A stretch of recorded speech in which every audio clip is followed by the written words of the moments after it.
الحمد لله نحمده ونستعينه ونستغفره ونتوب إليه ونعوذ به من شرور أنفسنا ومن سيئات أعمالنا من يهده الله فلا مضل له ومن يضلل فلا هادي له وأشهد أن لا إله إلا الله وحده لا شريك له وأشهد أن محمدا عبده ورسوله يا أيها الذين آمنوا اتقوا الله حق تقاته ولا تموتن إلا وأنتم مسلمون يا أيها الناس اتقوا ربكم الذي خلقكم من نفس واحدة وخلق منها زوجها وبث منهما رجالا كثيرا ونساء واتقوا الله الذي تساءلون به والأرحام إن الله كان عليكم رقيبا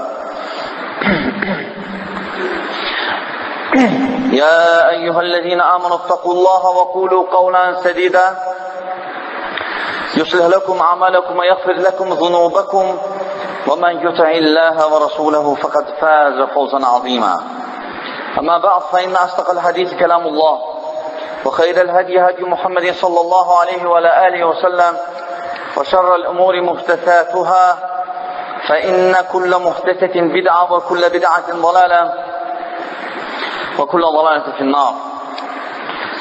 Mühtərəm müsəlmanlar, ən birinci təqvalı olmaqda çağırıram. Və dində əsas məsələlərdən də biri dini düzgün başa düşməkdir. Ona görə İbn Abbas radiyallahu anhuma Peyğəmbər sallallahu aleyhi ve sellemlə istəyəndə ki, ya Rasulallah, mən üçün dua et, Allahdan istə. Peyğəmbər sallallahu aleyhi ve sellem İbn Abbas radiyallahu anhuma üçün fəhm istədi. Allahın subhanət hələ kitabın düzgün başa düşənlərdən etsin istədi. Və fəhm böyük neymətdir, düzgün başa düşmək. Və düzgün başa düşmək üçün də yollar var. Elmdir, həmçinin həyat təcrübəsi, həmçinin başqa yollar da var. Və yollardan da biri tarixi oxumaq, İslam tarixini xüsusən. Çünki tarix təkrarlanır. Sadəcə, ola bilər sifətlər, formalar dəyişir, amma həmən şeylər təzdən təkrarlanır. Əgər başa düşənlər baxsalar, görərlər ki, həmən şeydir sadəcə başqa sifətdə. Və xüsusən də İslam tarixinin necə qeyd etdiyi, Peyğəmbər salsan həyatını oxumaq, nə qədər orada faydalar var. Allah subhanət hələ sənə bunu deyir. Allah subhanət hələ bizi buna tövsiyə eləyir və buyurur ki, Allah Teala لَقَدْ كَانَ لَكُمْ فِي رَسُولِ اللّٰهِ أُسْوَةٌ حَسَنَةٌ لِمَنْ كَانَ يَرْجُو اللّٰهَ وَالْيَوْمَ الْآخِرَ وَذَكَرَ اللّٰهَ كَثِيرًا. Əhzab 21. Allah subhanətlə buyurur ki, Allah və Rasulunu iman gətirənlər, ondan qorxanlar, Allah'ı zikr edənlər üçün Peyğəmbər sallallahu aleyhi ve sellemdə gözəl əxlaqlar vardı, ibrətlər vardı. Həmçin sahabələrin həyatını oxuyanda insanın özü üçün nə qədər ibrətlər alır.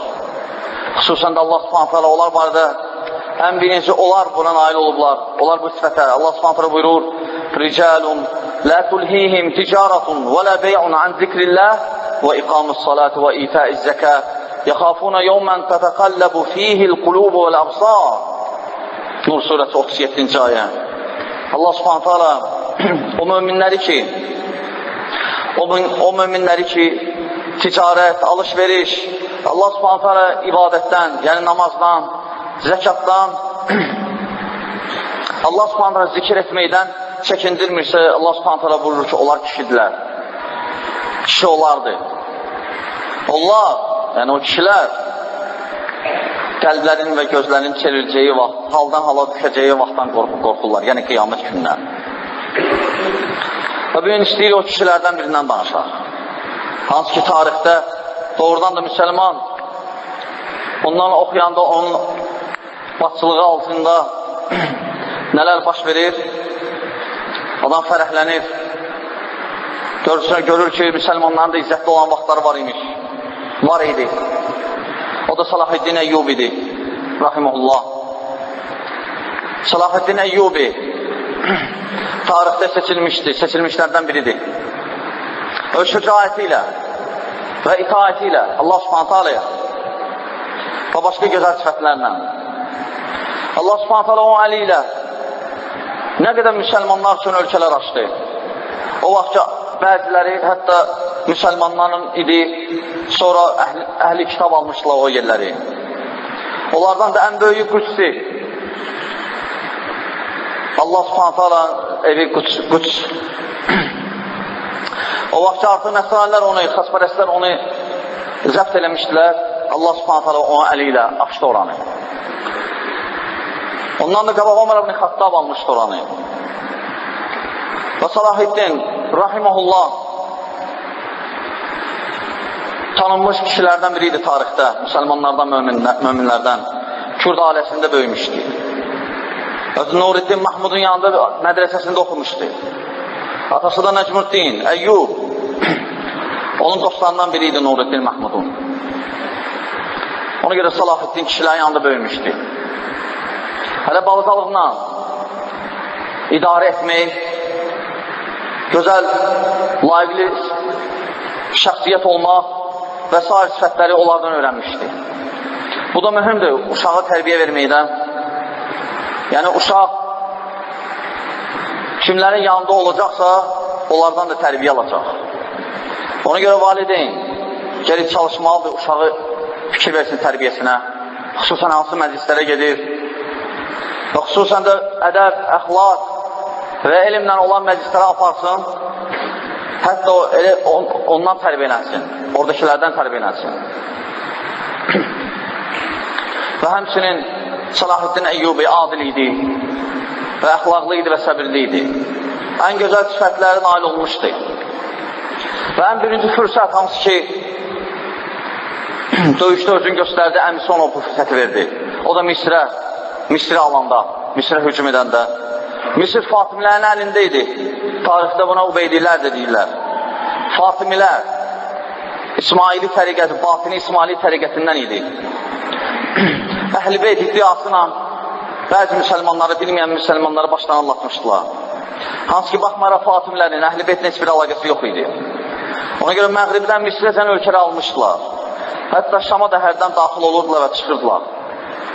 Və 280 il bu yerləri artıq hökm verirdilər. Və çox təəssüf ki, hətta əhli kitabla hərdən danışıqlara gedirdilər və müsəlmanları nəzər almırdılar. Və həmçinin sünnəyə qarşıydılar. Yəni, Peyğəmbər salsın yoluna. Hətta sahabəni söyənə 1 dinar pul verirdilər.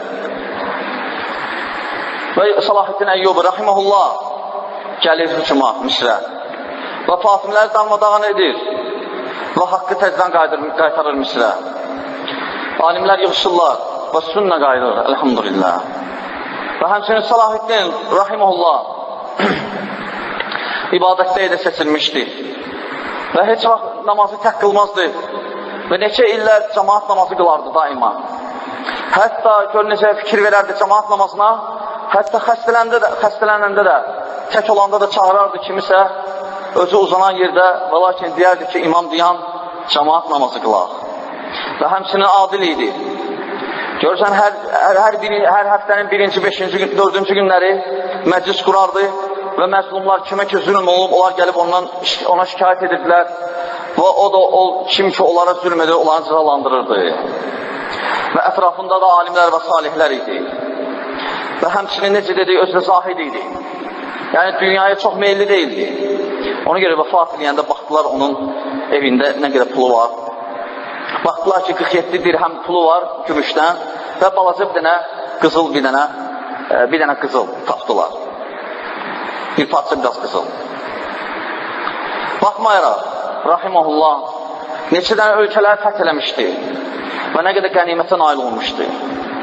Və tarixçilər deyirlər ki, 100-dən çox şəhəri alıb. 100-dən çox. Bəziləri təzdən fəth edib və bəziləri isə müsəlmanlarda idi. Sonra kafirlər almışdılar, təzdən alıb verib müsəlmanlara. Və ölümdən də qorxmaz idi. Bir gün dənizdə gəmiyə minir və onun katibi var idi. İmad, İsfahani İmad. Deyir ki, qorxdum dənizə minəndə, gəmidən. Və baxdım ki, onun veytinə deyil. Öyle bir heç yandı, hələ özünü rahat aparır. Və soruşdum ki, necə buna nail olmuşsan? Mən qorxuram doğrudan dənizdən. Dedi ki, çünki ən gözəl ölüm hansıdır? Dedi ki, Allah Subhanahu taala yolunda ölmək. Dedi, ona görə insan niyyəti bu olanda o heç nədən qorxmaz. O dənizdə, quruda olsa da qorxmaz. Ona görə hələ bu arzularla yaşayıram. Salahuddin Eyyubi deyir, rahimehullah. Xüsusən də bəzi döyüşlərdən, xüsusən Hittin döyüşü, o da nəsranilərlə döyüş idi.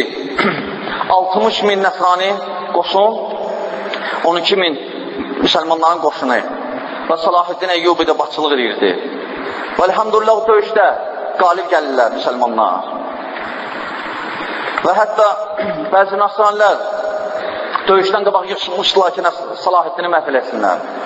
Və lakin Allahın köməyi ilə Salahuddin qalib gəlir, müsəlmanlar qalib gəlir. Və bəzi əmirləri hamısın və bəzi əmirlər kimlər ki, İslamı ərz eləyəndən sonra qəbul etmirlər, Salahuddin özü onu öldürür. Xüsusən bir əmir var idi, Kurtun əmiri, müsəlmanlara zülm edənlərdən biri idi.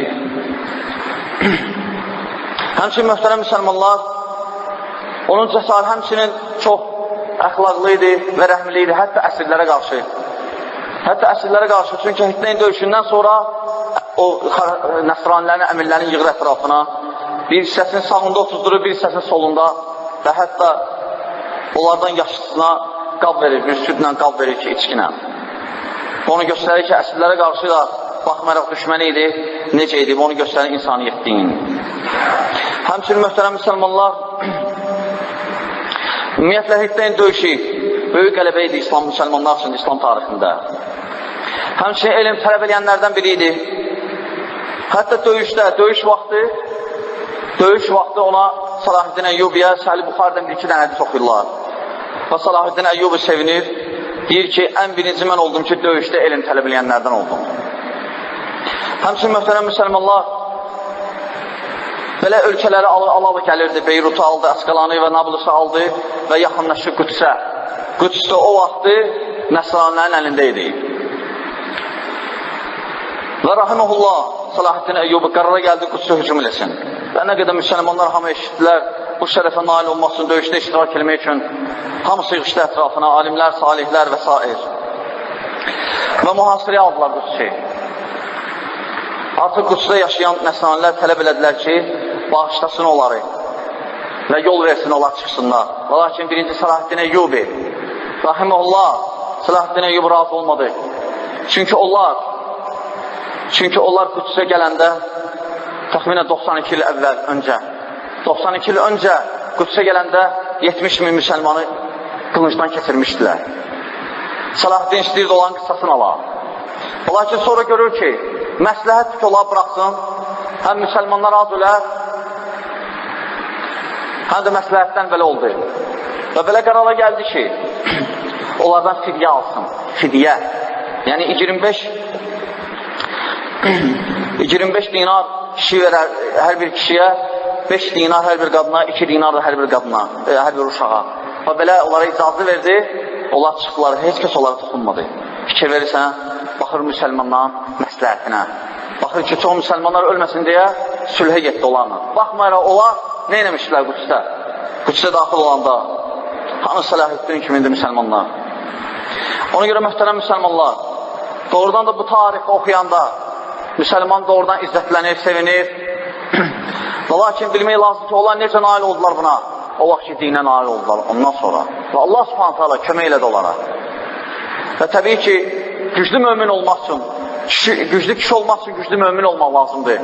Ki, heç yerdən qorxmayasan, sadəcə Allah subhanət hala qorxasan və buna nail olmaq üçün insan gələk salih əməllərini çoxalda, gələk tövbə eləyə, gələk daima Allah'ın ola. Allaha tərəf kim çox gəldi, Allah da ona tərəf çox gələr, onu izzətləndirər və əks halda isə zəlalət aparar. Hal-hazırda biz müsəlmanlarda bu vəziyyəti görürük, möhtərəm müsəlmanlar. Dinimizdən uzaq, dinimizi öyrənmirik və kim bilir biraz, bilənlər də görürsən, kim bilir biraz öyrənir, başlayır fitva verməyə və s. və sonra görürsün nəyə gətirib çıxardır nəticələr hamısı. Heç kəsin müsəlmanları nəzərə almır, müsəlmanların həyatını nəzərə almır və çox şeyləri nəzərə almır. Və İslam dini də belə deyil, qardaşlar. İslam dini, əhkamlar, hamısı nəzərə almaqla nazil olur, deyil. Ona görə hətta Qurana fikir versəz, Məkkə devirinə, o o saat bütün Quran birdən gəlmədi, yavaş-yavaş gəldi. Hadisələrə görə. İnsan da dini tətbiq eləyəndə, harada yaşayır, ona uyğun, yavaş-yavaş dəvət eləməlidir. Yoxsa sən cəmiyyətə, zamanına uyğun, yervə uyğun, gəlib söz danışsan, heç kəs səni qəbul etməyəcək. Əksinə özünü zərər verdirsə, özünə zərər verdirsə, həmçinin dəvətə və s. və başqalarına. Ona görə Peyğəmbər s.ə.v yolu var bizdə, sahabələrin və sələfin yolun, Səlahaddin Əyyubinin və başqalarının və bunlar müsəlmanlar ibrət götürməlidir, öyrənməlidirlər. O izzəti onlar necə nail olub, necə elm öyrəniblər və s. və bunda başa düşənlər üçün böyük ibrətlər var idi. Və Səlahaddin Əyyubi, rəhməlullah, Qüdsə alır, bu hicrətin 583-cü ilində Rəcəb ayının 27-ci və özü də rəhməlullah 589-da Səfər ayının 27-ci vəfat edir. Allah subhanətə ona rəhmət eləsin. Ya Rabbi, onun cənnətdə Firdovsda etkinən, olanlardan etkinən, Ya Rabbi. Ya Rabbi, həmçinin müsəlmanlara kömək ol. Ya Rabbi, müsəlmanların torpaqlarının tezliklə onları özlərinə qaytar. Ya Rabbi, kim bizə fitnə, bizim məscidimizi, həmçinin cəmaatımızı fitnədən və əhlindən qoru. Ya Rabbi, həmçinin ölkəmizi və müsəlman ölkəni xətadan, baladan qoru. Və əqulu həzə və əstəqfirullah li və ləkum və lisəli muslimin min kulli dəm əstəqfiru innəhu huvəl ğafurur rahim.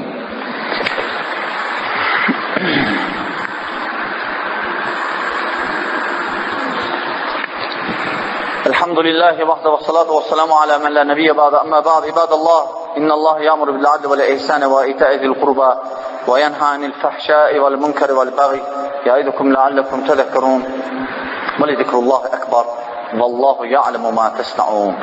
Sadəcə bir dənə məsələ, çalışın, ümumiyyətlə xütbə vaxtı danışma olmaz, xütbə vaxtı. Xütbə vaxtı imama qulaq asma lazımdır. Həmçinin namaz vaxtı, sən telefonları söndürün, telefonun səsini al yenə. Çünki bu həm ədəbdəndir, həmçinin Peyğəmbər sallallahu aleyhi ve sellem xütbədə danışan üçün yaxşı ad verməyib ona başqa bir şey oxşadır. Ona görə çalış belə şeylər fikir ver yenə. Allah subhanətə bizə faydalar etsin.